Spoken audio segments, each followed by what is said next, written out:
Glória a Deus, glória a Deus. Eu quero que você abra 1 Coríntios capítulo 5, versículos 7 e 8. Primeira epístola do apóstolo Paulo aos Coríntios, capítulo 5. Nós vamos ler o versículo 7 e 8 para começar. Depois nós vamos lá para Êxodo 12, onde está a raiz de tudo. Mas primeiro, 1 Coríntios capítulo 5, versículos 7 e 8. Diz assim, a minha NVI diz assim: livrem-se do fermento velho, para que sejam massa nova e sem fermento, como realmente são. Pois Cristo, nosso Cordeiro Pascal, foi sacrificado. Por isso, celebremos a festa, não com o fermento velho, nem com o fermento da maldade e da perversidade, mas com os pães sem fermentos, os pães da sinceridade e da verdade. Obrigado, Deus, obrigado por ter o privilégio de estar na tua casa, ouvindo a tua palavra, te adorando, servindo. Obrigado por esse dia estar aqui, obrigado por tudo isso, nós te louvamos. Que o Senhor ministre nossos corações e que as tuas verdades, Senhor, se fixem como pregos em nossa mente, se fixem como pregos em nossos corações, ó Deus, e a nossa vida esteja em ti para a glória do teu nome, amém, amém. Bom, gente, isso é uma conexão muito forte de Páscoa e ceia, né? Muito forte. Não são a mesma coisa, mas se tornaram de alguma forma. Mas antes de começar aí, eu acho que a gente precisava ver algo muito errado que acontece, né? Algo muito errado. Parece às vezes uma coisa inocente, mas nós que conhecemos a Deus, conhecemos a sua palavra, conhecemos o seu plano, nós temos que estar atentos, né? Nessa época quando fala em Páscoa, né? Quando fala em Páscoa, o que vem na mente? Chocolate. Ovo de Páscoa, né? Coelho da Páscoa. E aí eu fico pensando, meu Deus, o que aconteceu, né? O que aconteceu para uma coisa tão gloriosa, tão tremenda, uma mensagem tão clara de Deus, de repente se torna numa oportunidade de vender um doce, né? De repente vem um coelho que não tem nada a ver com a história, né? Vem um ovo que não tem nada a ver com a história, né? E está aí, né? E aí as pessoas simplesmente elas vão, não é a Páscoa, eu tenho que comprar o ovo, né? Eu tenho que comprar o ovo porque é a Páscoa. E eu fico pensando que não tem nada com você, se você vai comprar, você vai dar para os filhos, você vai comer, fica à vontade, tá? Você pode falar. Só que você tem que entender o seguinte: nada disso, isso não tem nada a ver com Bíblia. Isso, chocolate, ovo, coelho, isso não tem nada a ver com Bíblia, não tem nada a ver com nada. É muito importante que você saiba disso. E você está aqui, nessa noite, lavado e remido pelo sangue do Cordeiro, porque a Páscoa de Deus se realizou na sua vida. Você sabe o que é a Páscoa, você vive o que é a Páscoa, você experimenta o que é a Páscoa, e não é chocolate, não é doce, pode ter certeza disso. Você experimenta algo que é muito maior e que é algo muito melhor. Deixa eu dizer, o mundo que vai lá, que para ele a Páscoa é aquilo, ele vive na ignorância, ele vive na ignorância, uma ignorância que o leva à perdição. Mas glória a Deus que você está aqui, porque você tem um conhecimento que te levou para a salvação. Você sabe muito bem o que é a Páscoa, né? E nós vamos aqui meditar nisso, nós vamos aqui pensar nisso. Agora eu quero que você pense o seguinte: quando Jesus celebrou a ceia, ele estava lá em Jerusalém, mas ele não morava em Jerusalém. Jesus morava lá na Galileia, lá no norte. Mas ele veio porque justamente era festa de Páscoa. A palavra Páscoa significa passagem. Os judeus falam peça, né? Festa de peça, da passagem. E os judeus, quando era festa de peça, eles iam todos lá celebrar essa festa lá em Jerusalém. E Jesus também foi festejar essa festa lá em Jerusalém. E quando você vai terminando ali os evangelhos, você vai ver Jesus dizendo assim para os seus discípulos: olha, daqui a 2 dias é a festa de Pêssah. é a festa da Páscoa, e o Filho do Homem será entregue. Eles não entenderam muito aquilo, mas daqui a pouco eles chegaram e falavam: Senhor, onde o Senhor quer que nós preparemos a festa? Porque todos os judeus comemoravam ali aquela festa. E aí Jesus fala assim para ele: olha, vocês vão entrar na cidade, e quando vocês entrarem na cidade, vocês vão ver um homem carregando um cântaro, um vaso de água na cabeça. Aquilo não era uma coisa comum, o homem não fazia isso, era mais as mulheres. Vocês vão encontrar um homem, e aí vocês vão falar assim para ele: onde é o lugar que o meu mestre vai celebrar a festa da Páscoa, a festa da Páscoa? E aí aquele homem vai dizer para vocês onde vai ser. E aí aquele homem levou eles até um salão grande, e estava tudo ali preparado, a mobília estava ali, e ali então eles prepararam a festa daquela noite, né? Eles prepararam aquela festa ali, aquele ia ser o momento. E aquilo que eles estavam celebrando ali, aquilo que eles estavam realizando naquele lugar, era algo muito especial. E aqui é onde eu acho maravilhoso. Já fazia 1500 anos que aquela festa era celebrada, desde que eles saíram do Egito, desde que o povo Israel saiu do Egito, desde o segundo livro da Bíblia lá, Êxodo, que aquela festa era celebrada. Não só em toda Judeia, Galileia, em vários lugares onde tinha um judeu, ele celebrava aquela festa. Então aquela festa era algo muito comum, aquela festa era marcante, aquela era uma festa milenar.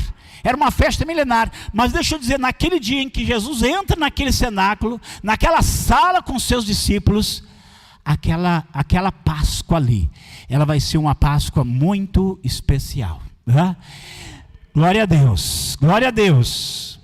Milhares de Páscoa já haviam sido celebradas por milhões de pessoas, mas naquele dia, o Cordeiro de Deus estava ali para celebrar a Páscoa. Amém. Naquele dia, aquela Páscoa lá de centenas de anos, ela ia ter o cumprimento dela em Jesus. Amém. E vamos pensar assim, que ali não por Jerusalém, em vários lugares ao redor, alguns talvez não podiam viajar até lá naquela ocasião, mas em vários lugares você tinha, em várias casas, você tinha pessoas celebrando a Páscoa. Mas naquela casa ali onde estava Jesus, ali era algo maravilhoso, porque tudo que Deus havia predito, tudo aquilo que Deus havia profetizado, preparado, anunciado, estava se cumprindo em Jesus. Amém. Então eu quero que você pense aquele pequeno espaço ali, o propósito eterno de Deus estava se realizando. Ele pega aquele pão e diz: esse é o meu corpo. Ele pega aquele cálice e diz: esse é o meu sangue, o sangue da nova aliança. Agora algo diferente estava acontecendo ali, e aquilo que estava acontecendo era o cumprimento. A Bíblia fala assim que a lei tinha a sombra, mas em Jesus nós temos a realidade. Glória a Deus. Em Jesus nós temos a realidade. E aí eu vou pedir para você abrir a sua Bíblia aí agora em Êxodo 12. E aqui nós vamos caminhar Êxodo 12. Aqui é quando a primeira Páscoa ela é anunciada. Nós vamos andando aqui versículo a versículo aqui, a gente pensar que ali era só uma amostra, né? Vamos lembrar que quando eles vão celebrar essa Páscoa, aqui em Êxodo 12, eles estavam como escravos no Egito. Eles estavam oprimidos sob a mão de Faraó. Eles estavam ali numa situação assim muito agonizante, mas uma situação tão horrível que, só para vocês terem ideia, o Faraó mandou pegar os filhos deles que nasciam e matar. Imagina assim: olha, vocês vão lá na hora do parto, se for um menino, pega e joga no rio, né? Joga no rio como um sacrifício. Quando Moisés começa a vir ali e manda Faraó deixar o povo ir, Faraó fica com tanta raiva, oprime mais o povo que já trabalhava muito tinha que trabalhar ainda mais, eles eram escravos prisioneiros ali, mas Deus estava chegando com a libertação. Amém. Com a libertação. E ali ele já tinha mandado vários juízos sobre o Egito, mas chegou naquela noite e falou: agora vocês vão ver o que vai acontecer. Porque o anjo da morte, ele vai passar pelo Egito. Ele vai passar por lá, por isso chama passagem, vai passar por lá. E aí o meu povo será livre. Vamos lá, capítulo 12, vou lendo alternadamente, mas eu leio versículo 1, diz assim: disse o Senhor a Moisés e a Arão na terra do Egito: este mês será para vós o primeiro mês e o primeiro mês do ano. Esse vai ser o primeiro mês. Eu só quero dar aqui uma coisa que eu acho bonito. Era como se Deus dissesse assim: a vida de vocês começa agora, amém? Vocês vão começar a contar o tempo agora. E eu posso assim dizer, quem conhece o Senhor, quem sabe o encontro que teve com o Senhor, você sabe que foi quando Ele entrou na sua vida, que todas as coisas se transformaram e tudo se fez novo. A Bíblia diz: aquele que está em Cristo, nova criatura é, as velhas coisas se passaram, tudo se fez novo. Você está aqui porque tudo se fez novo na sua vida. É como se o dia que ele entrou na sua vida, tinha muita coisa lá no passado, mas ele entrou para dizer assim: eu risquei tudo, você vai começar de novo. Glória a Deus, glória a Deus. E aí aqui no versículo 3, diz assim: dizei a toda a congregação de Israel, aos 10 deste mês, tome cada homem o quê? Cordeiro, né? Coelho? Que ideia? Cordeiro, né? Olha só, pega um cordeiro. Ele diz: tome um cordeiro para a sua casa, para a sua família, para cada casa, cada família. Eu só vou aqui citar Atos 16:31, que eu lembro disso aqui: crê no Senhor Jesus Cristo e será salvo tu e a tua casa, amém? Glória a Deus, glória a Deus. Continuando aqui, versículo 5. Não, versículo 4 diz assim: se a família porém for pequena para um cordeiro, então convidará ele o seu vizinho mais próximo, conforme o número de pessoas, conforme o que cada um puder comer, fareis a conta para o cordeiro. E o cordeiro ou cabrito será o que? Sem mancha, sem mácula, sem defeito. O macho de um ano, o qual tomareis das ovelhas e das cabras. Deus, Ele é Deus de detalhes, né? Deus é Deus de detalhes, porque as pessoas podiam vir assim e pegar esse aqui já está meio defeituoso, esse aqui tem a perna torta, esse aqui é cego, esse aqui não tem uma orelha, vou fazer esse aqui. Mas não, falou: eu quero um cordeiro sem defeito. Sabe por quê? Porque Ele ia trazer para nós um cordeiro sem defeito e sem mancha. Aquele que ia morrer por nós era alguém que não tinha pecado. Era alguém que não tinha nenhuma mancha na vida dele. A Bíblia fala assim lá em 1 Pedro 1,18: não foi com coisas corruptíveis como prata e ouro que nós fomos comprados, resgatados da vã maneira de viver que nossos pais nos legaram, mas nós fomos comprados com o precioso sangue de Jesus Cristo, glória a Deus, como de um cordeiro imaculado e incontaminado, amém. É como se Deus dissesse: eu quero um cordeiro sem defeito e sem mancha, porque eu enviarei para vocês um cordeiro sem defeito e sem mancha. Glória a Deus. Mas vamos lá, vamos continuando. Versículo 7, vamos para o 7 aqui. Isso aqui é: tomarão do sangue e o porão em ambos os batentes e na viga da porta, nas casas em que o comerem. Naquela noite o comerão, a carne assada ao fogo, com pães sem fermentos e ervas amargas.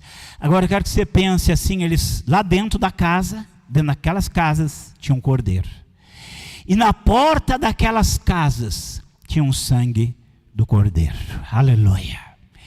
Eu quero que você pense assim, e aí é para nós nos alegrarmos, porque eles faziam isso e eles não entendiam muito, né? Eles apenas obedeceram. Deus mandou pôr o cordeiro, eu pus o cordeiro.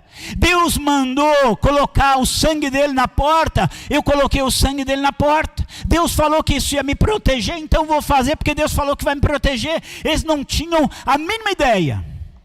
Mas nós sabemos que o cordeiro está dentro da nossa casa e que o sangue dele está sobre a nossa vida. Amém? Você está entendendo, né?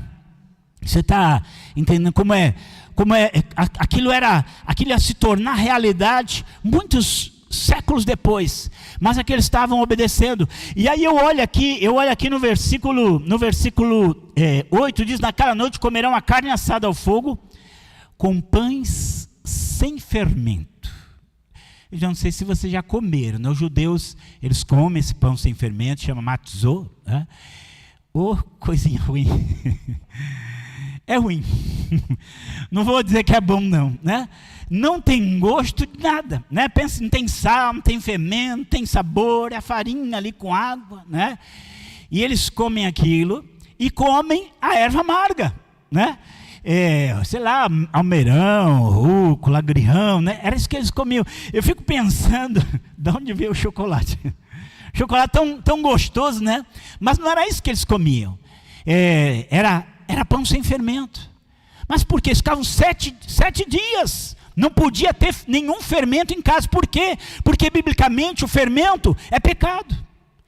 Biblicamente o fermento é realmente a iniquidade, a impureza.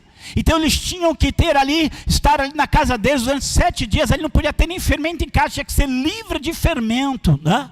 Por isso Paulo aqui em 1 Coríntios 5:7, ele falou que nós somos uma massa sem fermento, porque Jesus tirou o nosso pecado. E porque Ele quer que a gente viva uma vida sem pecado. Porque Ele quer que a gente viva uma vida realmente sem qualquer iniquidade. Então vem as ervas amargas. E aí no versículo 11 diz assim: e assim o comereis, os vossos lombos cingidos, os vossos sapatos nos pés, e o vosso cajado na mão. E o comereis apressadamente. Essa é a Páscoa. Essa é a passagem do Senhor. E aí o Senhor vai passar por toda a terra do Egito. Aí versículo 12: naquela noite passareis pela terra do Egito. Naquela noite passarei pela terra do Egito, e ferirei todos os primogênitos na terra do Egito, desde os homens até os animais, e sobre todos os deuses do Egito executarei juízo. Eu sou o Senhor. Aleluia. Agora eu quero que você pense no que aconteceu naquela noite. Foi muito choro, foi muita lágrima, porque o juízo de Deus, até ali, eles com o coração endurecido, eles de alguma maneira afrontando o Senhor tinha dado uma ordem, o Senhor tinha dado a sua ordem, para que eles deixassem o povo. Até então ele estava ali resistindo, e agora o Senhor vai vir sobre aquele país inteiro, o país, podemos dizer assim, que era a nação mais poderosa ali da região e daquela época, e agora o Senhor vai vir com juízo sobre eles. O anjo do Senhor vai passar, e onde houver filhos e filhotes, né? Morreram crianças, os filhos mais velhos morreram, os animais morreram, os animais mais velhos morreram, ali os primogênitos morreram. O juízo de Deus veio ali sobre todo o Egito. E o grande milagre é que quando aquele anjo da morte, ele passa sobre toda a terra do Egito, e a morte em toda a casa, e a lágrima em toda a casa, e a dor em toda a casa, e a juízo de Deus em toda a casa, mas naquelas casas onde estava o sangue do Cordeiro, né? Na casa onde estava o sangue do Cordeiro tinha festa e alegria. Amém. Na casa onde tinha ali o sangue do Cordeiro, então ali aqueles que estavam sob a proteção do sangue do Cordeiro, com eles não aconteceu nada. Então fora do sangue do Cordeiro tinha juízo, embaixo do sangue do Cordeiro tinha redenção, livramento e salvação de Deus. Você está entendendo, né? Deixa eu dizer, eles não entenderam tudo aquilo que aconteceu naquela noite, mas eles entenderam que aquele sangue daquele cordeiro que Deus mandou colocar, veio livrá-los. O juízo veio para quem não estava sob aquele sangue, mas para quem estava sob o sangue do cordeiro, houve livramento e redenção do Senhor. Eu quero dizer para você que você está aqui nesta noite, porque você está sob a proteção do sangue do cordeiro. Gente, eu fico olhando assim, era uma coisa tão simples, né? Eu fico pensando que naquela noite muito príncipe do Egito, muitos poderosos do Egito, colocaram seus deuses na frente da sua casa, colocaram ali as suas imagens na frente da sua casa, fizeram talvez ali os seus rituais na frente da sua casa, para impedir o anjo da morte, mas nenhum deles conseguiu. O anjo da morte veio e realmente ceifou vidas ali.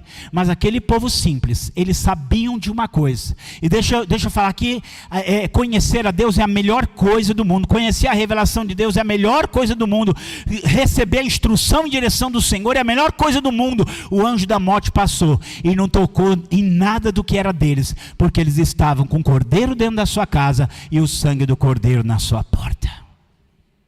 Que coisa maravilhosa, né? Que coisa maravilhosa. Diz a Bíblia assim que onde havia o sangue do cordeiro, nem um cão moveu a língua, né? Nada, como se não tivesse acontecido nada, estavam ali guardados. A gente vive num mundo que compra esse ovo de Páscoa, como seu chocolate, nada contra isso, mas isso não vai livrar. Você está aqui lavado e redimido pelo sangue do cordeiro, e isso é maravilhoso. E o que eu mais acho lindo aqui é que Deus, ele vem e ele fala assim: e executarei o meu juízo sobre a terra do Egito e sobre todos os deuses do Egito eu executarei o meu juízo. Irmãos, a Bíblia fala assim: as coisas que os gentios eles sacrificam aos demônios e não a Deus. E eu não quero que sejam participantes com os demônios. Então nós temos aí ao longo da história pessoas adorando seus deuses, colocando a sua confiança em falsos deuses, clamando por ajuda de falsos deuses, e esses deuses não são nada. Deus diz: eu executarei o meu juízo sobre os deuses do Egito, porque eu e só eu sou o Senhor. E aí eu vou lá para a cruz, eu vou lá para Colossenses 2,15, e lá está escrito assim que ele despojou os principados e as potestades, e publicamente os expôs ao desprezo, triunfando deles na cruz. Glória a Deus. Eu fico pensando que quero uma noite escura, uma noite com muita tristeza em vários lugares, o anjo da morte ali passando, mas era naquela noite escura, era naquele momento escuro, era naquela noite assim tenebrosa por todo o Egito, era naquela noite que o Senhor estava mostrando o seu poder, era naquela noite que o Senhor estava vencendo os deuses do Egito, era naquela noite que o Senhor estava redimindo o seu povo. Amém? Era ali que ele estava fazendo. A gente olha assim para ver aquele período da morte de Jesus, e ele fala mesmo, né? Ele fala assim: agora é a vossa hora e é o poder das trevas. Ele morre lá na cruz, e a Bíblia fala que o céu se escureceu, a Bíblia fala que houve terremoto, a Bíblia fala assim que até depois daquele terremoto alguns ressuscitaram ali, que o véu do templo se rasgou, mas foi no meio daquela escuridão, daquela aparente derrota, que o Senhor venceu para sempre. Amém? E ele venceu para sempre. Aí eu fico pensando, era uma coisa tão simples, era só um sangue ali na porta daquela casa deles, né? Era coisa simples, não era ouro, não era prata, não eram rituais complicados, não era disso, era só o sangue. E ali naquele dia não era muita coisa, era cruz. Aí eu tenho que lembrar sempre o apóstolo Paulo em 1 Coríntios, né? Os judeus, eles querem um sinal. Os gregos, eles buscam sabedoria, mas nós pregamos o Cristo crucificado, que é escândalo para os judeus e loucura para os gregos. Mas para nós que somos salvos, para vocês que são salvos, nós pregamos o Cristo, poder de Deus e sabedoria de Deus. Porque Deus escolheu as coisas loucas deste mundo para confundir as sábias. Deus escolheu as coisas fracas deste mundo para confundir as fortes. Deus escolheu as coisas vis, as desprezíveis e as que não são deste mundo para confundir as que são, para que nenhuma carne se glorie perante Ele, mas que aquele que se glorie, glorie-se no Senhor. Aleluia, glória a Deus, glória a Deus, glória a Deus. Que coisa linda aqui, né?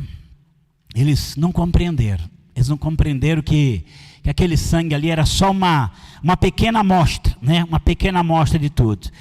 Versículo 13: o sangue vos será por sinal nas casas em que estiverdes.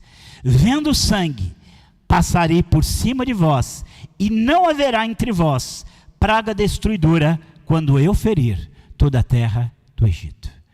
O meu sangue, esse sangue, vai ser o sinal, né? A gente não é capaz de olhar, mas nós somos pessoas que andamos neste mundo cobertos pelo sangue do Cordeiro. A Bíblia diz: aquele que está na luz tem comunhão uns com os outros, e o sangue de Jesus Cristo, seu Filho, nos purifica de todo pecado. Nós não somos perfeitos, nós não somos, e é muito importante, nós não somos menos dignos de morte do que os egípcios. Aqueles que estavam dentro das casas, eles não eram menos pecadores, eles não eram menos merecedores do juízo de Deus do que aqueles que estavam fora das casas. Nós não somos menos merecedores de juízo do que aqueles que estão lá fora. Nós não somos. Nós não somos melhores que eles. Nós também pecamos, nós também falhamos, nós também erramos com Deus. Mas a diferença é que nós estamos cobertos pelo sangue do Cordeiro. Essa é a diferença. E aí, versículo 14, Deus diz assim: este dia, eu gosto aqui, este dia vos será por memorial. Este dia vai ser algo para vocês guardarem, para vocês lembrarem. Esse dia vos será por memorial, e o celebrareis por festa ao Senhor nas vossas gerações, e celebrareis por estatuto perpétuo. Deus é um Deus sábio. Eu falo assim que Deus tem a didática dele. Naquela época ninguém tinha a Bíblia para ficar lendo toda hora, né? Ninguém tinha nem celular para ficar lendo a Bíblia no celular toda hora, em qualquer lugar, em qualquer jeito. Não tinha, era muito pouca gente que sabia ler. Então Deus precisava que aquela mensagem ficasse fixada. Então o que vai ter? Vai ter uma festa. Nesse dia você vai comer cordeiro, nesse dia você vai pôr o sangue na porta, nesse dia você vai comer erva amarga, você vai ter pão sem fermento, você vai ter isso todos os anos na sua casa. E aí, olha só como Deus é sábio. E aí quando o seu filho perguntar assim: pai, por que nós estamos comendo esse monte de comida ruim aqui? Né? Por que a gente está comendo esse pão sem gosto, né? Por que nós estamos comendo essa erva amarga aqui? Mas tinha o cordeiro lá assado, gostoso, né? Por que nós estamos comendo essas coisas aqui? Aí você vai dizer para o seu filho: filho, nós estamos comendo isso aqui hoje, porque um dia nós éramos escravos lá no Egito. Um dia nós estávamos oprimidos lá no Egito, mas o Senhor nos tirou de lá com a sua mão forte, com o seu braço estendido. Glória a Deus. Glória a Deus. E Deus mandou e falou: todo ano vocês vão celebrar isso, para que vocês nunca esqueçam, para memorial. E aí nós temos que lembrar, quando chega na ceia, o Senhor vai falar a mesma coisa: fazer isto em memória de mim. Fazer isto em memória de mim. Deus queria que eles não esquecessem, as gerações viriam, mas não esquecessem do que Deus fez. Tanto na Páscoa quanto na ceia, a preocupação do Senhor: não esqueça, quando você pega o pão, quando você pega o cálice, você está celebrando a morte do Senhor, até que Ele venha fazendo isso na memória dEle, em memória dEle. E eu estava pensando nisso, e sabe uma tristeza que a gente tem? Quanta gente que vive nesse mundo aí, que ele esqueceu o que Deus fez pela vida dele. Se você já saiu alguma vez para evangelizar, você vai encontrar pessoas, e a pessoa vai dizer assim para você: eu já fui crente. E a pessoa vai dizer assim: não, eu fiquei não sei quantos anos na igreja. Talvez algum vai dizer assim para você: não, eu fui ministro de louvor. Infelizmente, talvez você vai ouvir alguém dizer assim: eu já fui um pastor, já fui um pregador, eu já fui professor de escola dominical. Você vai ver pessoas esquecidas das coisas de Deus. E aí é onde Deus tem aqui a preocupação de dizer para nós: não esqueça aquilo que eu fiz na sua vida. Não esqueça nunca aquilo que eu fiz na sua vida. Não esqueça que você era escravo e eu te libertei. Amém? Não esqueça que você estava oprimido e eu tirei a opressão de sobre a sua vida.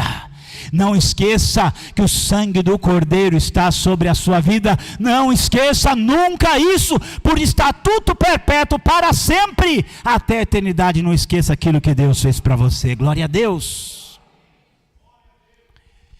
E aí a gente volta para aquele dia lá no cenáculo, né? Depois de centenas de Páscoas comemoradas em vários lugares do mundo, agora a Páscoa está sendo celebrada pelo Cordeiro em pessoa. Né? Vamos lembrar assim que eles vieram anos sacrificando aquele Cordeiro da Páscoa, né? Eles não entendiam muito por que aquilo funcionava. Eles não entendiam muito por que aquele animal morrendo perdoava os pecados deles. Só sabia que o Senhor mandou, eu vou fazer como o Senhor mandou. Mas quando surge Jesus, e quando Jesus está ali à margem do Jordão, ali para se batizar, João Batista aponta para ele e fala: eis o Cordeiro de Deus que tira o pecado do mundo. Aleluia.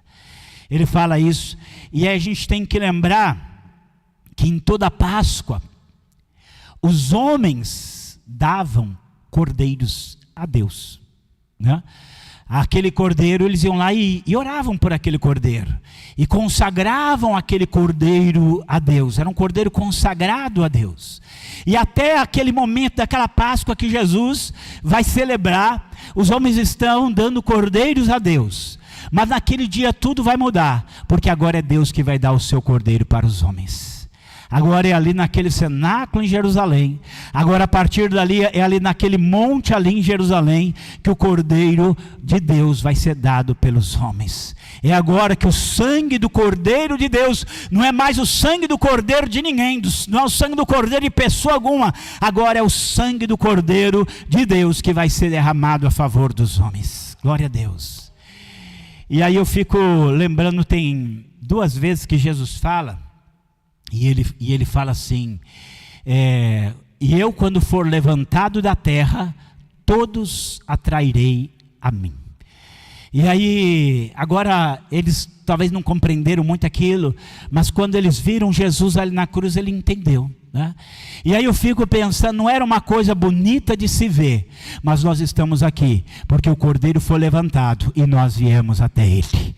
O Cordeiro foi erguido e nós viemos até ele. E ele disse assim: quando eu for levantado da terra, então vocês saberão que eu sou, então vocês me conhecerão, e eu e você estamos aqui, porque nós sabemos quem é o Cordeiro de Deus que tira o pecado do mundo, porque o Cordeiro de Deus tirou o nosso pecado e nós estamos aqui. Glória a Deus.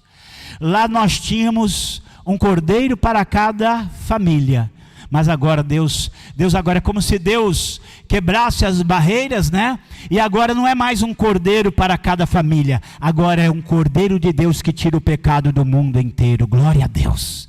O cordeiro agora ele vai chegar e ele vai para o mundo inteiro. E a gente pensar alguma coisa, porque esses cordeiros, eles eram, cordeiro é um animal muito manso. Quem já viu cordeiro, animal manso demais, você faz o que quiser com ele. E aqueles cordeiros foram levados ali para serem mortos, né? Eles foram carregados para serem mortos. E quando a gente pensa em Jesus, não pense você, às vezes a gente vai assim, quem matou Jesus foi o Judas, que é o culpado, que entregou ele para ser morto. Foram os judeus, ali os líderes judeus que o entregaram, foi Pilatos, foram os romanos, foi Herodes. Deixa eu dizer, nada disso é verdade. Jesus foi até ali porque ele quis. Jesus morreu naquela cruz porque ele desejou ser assim, ele deu a vida porque ele quis dar. Ele mesmo disse: ninguém tira a minha vida de mim, sou eu mesmo quem dou a minha vida porque eu quero. Amém. Esse cordeiro é um cordeiro voluntário, ele é o cordeiro que se entrega, ele não é um cordeiro que simplesmente é levado, ele é o cordeiro que se deixa ser levado, ele é o cordeiro que entrega a sua vida nas mãos do Pai, ele é aquele que diz: Pai, em tuas mãos eu entrego o meu espírito. Glória a Deus. E hoje nós estamos aqui porque esse cordeiro deu a sua vida por nós. Mas eu queria 2 coisas ainda que a gente pensa nisso, porque quando eles, naquela noite de Páscoa, lá no Egito, eles foram libertos vamos falar assim, politicamente, socialmente, economicamente, né?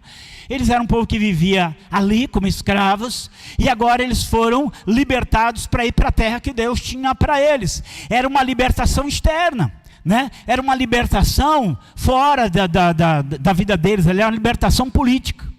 E quando Jesus vem, eles também estão esperando que Jesus seja um libertador político. Eles viviam sob o jugo romano, naquela época que Jesus vem, eram os romanos que dominavam sobre eles, que oprimiam eles, que pegavam pesados impostos deles. Então o pensamento deles era que Jesus ia ser um guerreiro poderoso, que ia destruir o trono romano e que ia estabelecer Israel como a grande nação, e a partir dali começaria a era messiânica. E aí, só que eles não conseguiam entender, quando Jesus falava, não, eu vou morrer, eu vou ser preso, eu vou ser blasfemado, eles não conseguiam muito entender, porque eles não conseguiam entender que a maior escravidão do homem não é a externa, é a interna. É aquilo que amarra e prende o seu coração. Jesus disse, quem comete pecado é escravo do pecado, mas se o Filho de Deus os libertar, verdadeiramente sereis livres. A libertação que ele ia dar, quando estava preso naquela cruz, não era uma libertação externa, não, era uma libertação interna. Ele ia nos libertar dos nossos pecados, ele ia quebrar as correntes dos nossos pecados, ele ia quebrar as correntes de Satanás sobre a nossa vida. É isso que ele estava fazendo lá. Aquilo que ele estava fazendo naquela cruz, era muito maior do que Moisés fez lá no Egito. Aquela realização de Cristo na cruz era muito maior, era muito mais poderosa, era muito mais profunda, era muito mais real, era muito mais eficaz, porque naquele dia lá naquela cruz, ele estava comprando a minha e a sua libertação para sempre. E aí deixa eu dizer, aquilo era algo provisório. Na verdade é até uma coisa triste, muitas daquelas pessoas que saíram do Egito nem sequer entraram em Canaã por causa da sua rebeldia, por causa do seu coração duro, né? E aquela libertação deles era uma libertação provisória. Mas deixa eu dizer, você que está aqui celebrando a Páscoa, você que está aqui celebrando a ceia, nós temos uma libertação eterna sobre a nossa vida. Jesus veio e conquistou para nós uma eterna salvação, aleluia, uma eterna salvação. Então eu quero que você pense assim, que naquele momento em que ele celebra a Páscoa, e ele pega, este é o meu corpo, este é o cálice do meu sangue, dali a pouco ele estaria lá na cruz, cumprindo tudo aquilo que durante centenas de anos vem sendo ensaiado, vem sendo prometido. Toda aquela sombra agora vai se tornar realidade em Cristo Jesus. E eu e você estamos aqui porque essa realidade se tornou realidade na nossa vida. Levanta a sua voz e dá um glória a Deus bem alto. É glória a Deus, glória a Deus, glória a Deus por isso. Glória a Deus. Deu para você entender o que é a Páscoa? Tinha aqui todo mundo vai entender, que eu estava falando para um outro grupo e ele não entender, né? Tem aquela ditada assim, você comprou gato por lebre, né? Então essa é uma expressão que a pessoa ia lá comprar para comer e tá assado mesmo, tá? E comia um gato, né? Sem saber. O pessoal vai no mercado, vai no lugar comprar o ovo, né? E está levando coelho por cordeiro. E aqui não vai funcionar para a vida dele, né? E aí eu queria só a gente pensar um pouquinho. Eu quero que você pense que você sabe coisas. Você está aqui porque você sabe coisas que muita gente não sabe. Essas pessoas que para ela aquilo lá é Páscoa, né? A gente vai lá, a gente compra, a gente chama de ovo de Páscoa, a gente, né, dá de presente, né? Não é essa questão, como eu disse, né? Mas nós sabemos que não é aquilo, nós sabemos. Então eu quero que você pense que aquilo que você sabe é algo poderoso. Você sabe que Páscoa não é aquilo. Você sabe que aquilo não faz nada por sua vida a não ser te engordar. É verdade, né? Ele não vai fazer isso por sua vida a não ser te engordar. Mas você sabe que a verdadeira Páscoa é aquilo que Deus fez e que remiu você para sempre. Amém? que trouxe você para sempre, que colocou você perto de Deus para sempre. Saber isso, conhecer isso, é um conhecimento maravilhoso, tremendo e poderoso. Aquilo que nós sabemos é redentor, aquilo que nós conhecemos de Deus é salvador, e ninguém pode tirar esse conhecimento de você. Glória a Deus, porque nós conhecemos o Cordeiro de Deus que tira o pecado do mundo. E aí, eu queria algumas coisas para a gente pensar aqui, participar da ceia. Eles comiam cordeiro, né? E assim, Deus fala assim: comam o cordeiro inteiro, né? Inteirinho, cabeça, tronco, víscera, coma o cordeiro inteiro. E Deus quer que a gente coma o cordeiro inteiro. Deus quer que a gente coma o cordeiro na sua totalidade. E aí eu pergunto: qual é o tamanho da nossa fome do Cordeiro? Qual é a nossa fome por Jesus? Qual é o nosso desejo de conhecê-lo, de amá-lo, de servi-lo, de viver perto dele, de absorvê-lo? Qual o tamanho da nossa fome? Quanto você quer do Cordeiro? Você quer só um pedacinho do Cordeiro, ou você quer o Cordeiro todo na sua vida? Você quer a plenitude de Jesus na sua vida, ou você quer apenas um pedaço de Jesus na sua vida? Fala assim, tem muitas pessoas que eles querem um pedacinho do Cordeiro. Ele vai no domingo à noite na igreja e pega um pouquinho do Cordeiro e sai dali. E no restante da semana, no restante dos dias, né, ele nem pensa em Jesus, ele não ora, ele não é a palavra, ele não busca Deus, ele não pede direção de Deus, ele não se humilha diante de Deus, né? Ou seja, os dias vão ali, quando chega no domingo ele vai lá e pega mais um pedacinho do Cordeiro, né? Pega mais um pedacinho do Cordeiro. Qual é a sua fome? Que fome que você tem do Cordeiro? O Cordeiro, ele quer estar inteiramente na sua vida. Ele quer estar plenamente na sua vida. Todos os dias é dia de ter o Cordeiro na sua vida.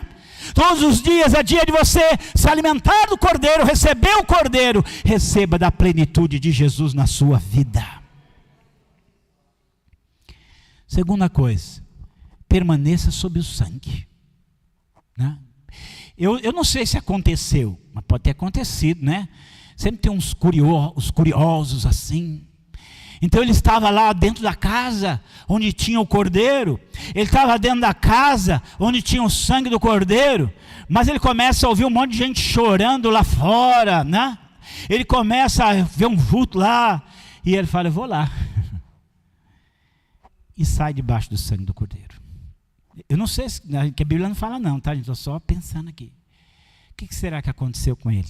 Com esse curioso, né? Às vezes as pessoas estão tão abençoadas, mas elas não conseguem perceber.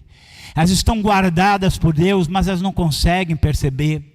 Às vezes elas só ficam olhando para o que não tem, ao invés de olhar para o que o Senhor já deu. Elas só ficam olhando para o que falta fazer, do que aquilo que o Senhor já fez. Elas só ficam percebendo o que tem de sofrimento, em vez de olhar o que tem de redenção, né? Ela não consegue, aí ela quer sair debaixo do sangue do Cordeiro. Deixa eu dizer para você nessa noite: permaneça embaixo do sangue do Cordeiro. Permaneça. Mesmo que seja chorando, permaneça embaixo do sangue do Cordeiro. Mesmo que você não sabe o que você vai fazer da sua vida por causa da luta que vem, permaneça embaixo do sangue do Cordeiro. Vai ser embaixo do sangue do Cordeiro que nós vamos vencer. Amém? Você pecou, é o sangue do Cordeiro que te purifica de todo pecado. Você falhou, você caiu, levanta e permanece embaixo do sangue do Cordeiro. Mas uma terceira coisa, isso aqui ele diz assim: se o Cordeiro for grande demais para uma família, chama outra família, né? Para compartilhar o Cordeiro com vocês. E aí eu pergunto assim, deixa eu dizer, você está aqui porque o Cordeiro de Deus está na sua vida, na sua casa, né? Você vai se assentar nessa mesa aqui, porque um dia ele bateu na sua porta, você ouviu a voz dele, você abriu a porta, ele entrou e ele se assentou à mesa com você. Então você vai se assentar aqui na mesa com ele, né? Por isso você vai. Então o Cordeiro está na sua casa, você tem um Cordeiro. Mas a pergunta é: com quem você está compartilhando o Cordeiro? Com quem? Ou você está guardando o Cordeiro só para você? Às vezes você sabe tanto, às vezes você tem tanto, às vezes você está tão abençoado, né? Mas com quem você está compartilhando o Cordeiro? Deus já fez tantas coisas, você já aprendeu tanta coisa do Senhor, você já conhece tanta coisa do Senhor, e Ele não quer que você pegue isso que você aprendeu, isso que você tem, isso que você recebeu, e você esconda embaixo da cama, não. Ele quer que você compartilhe, que outras pessoas conheçam o Cordeiro de Deus que remiu a sua vida. Que outras pessoas possam também ser abençoadas pelo Cordeiro que te abençoou. Que outras pessoas possam ser salvas pelo Cordeiro que te salvou. Amém? Glória a Deus. Glória a Deus. E aí nós temos que nos preocupar. Alguém fala assim, em missões, eles falam muito assim, né, que o Evangelho ele é uma cultura, ele é uma supracultura, porque está acima de todas as culturas, mas que ele é uma contracultura, tá? Então o mundo só conhece uma coisa, o ovo de Páscoa. O mundo só conhece o coelho de Páscoa. O mundo só conhece essas coisas que é uma ilusão. Eu vou dizer assim, isso é um doce gostoso, né? Não vamos negar, para esconder a coisa mais importante que Deus fez por nós. A salvação de Deus. A coisa mais, não tem nada mais importante na história do que um dia em que Deus enviou o seu Filho para morrer pelos nossos pecados. Não tem evento, momento da história, em nenhum lugar da história, nada que é mais importante do que isso, porque só a morte do Cordeiro naquela cruz nos conecta com Deus para sempre.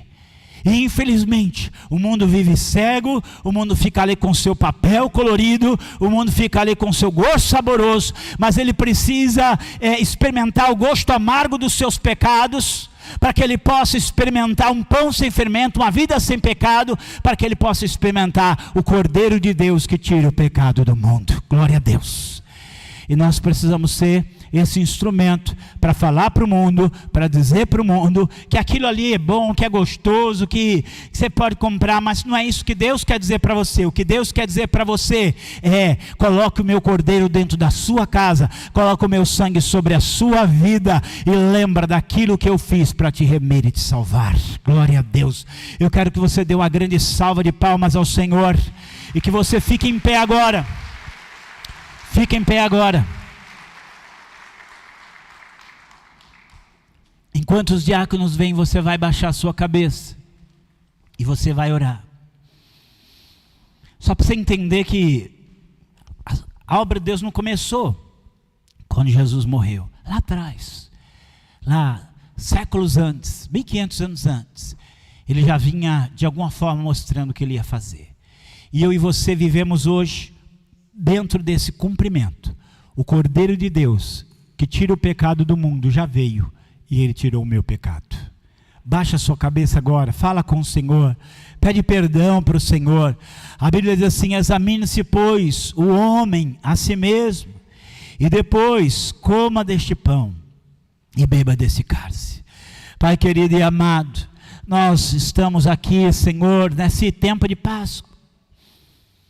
Ó Deus, o Senhor é o Deus da história, o Senhor é o Deus, Senhor, da profecia, o Senhor é o Deus da revelação, o Senhor é Deus que comunicou coisas tão grandes e poderosas para nós, nos ensinou coisas tão grandes e poderosas para nós. Nós estamos nesta noite aqui diante dessa mesa, Senhor, porque o Senhor nos comprou com o sangue do Cordeiro.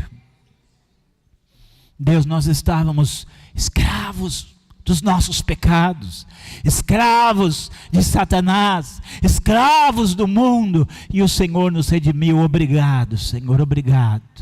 E nós agora nos assentamos nessa mesa, Senhor, a mesa, Senhor, que o Cordeiro colocou para nós, serviu para nós, Senhor, a mesa do Senhor. Nós estamos aqui, ó Deus maravilhoso, obrigado.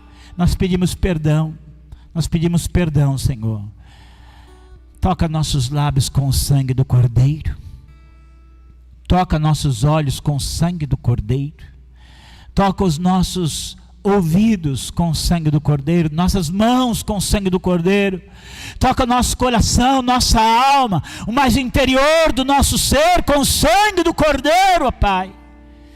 Ó Deus, e que nessa noite aqui nós sejamos purificados e lavados. Ó Deus, se há sentimentos ruins, pensamentos ruins, vontades ruins, esse fermento ruim, Senhor. Tira esse fermento ruim da nossa vida hoje, Senhor. Tira. Nós queremos os asmos da sinceridade, da verdade, os pães da sinceridade e da verdade. Deus, nos transforma um pouco mais, nos transforma um pouco mais nesta noite, Senhor.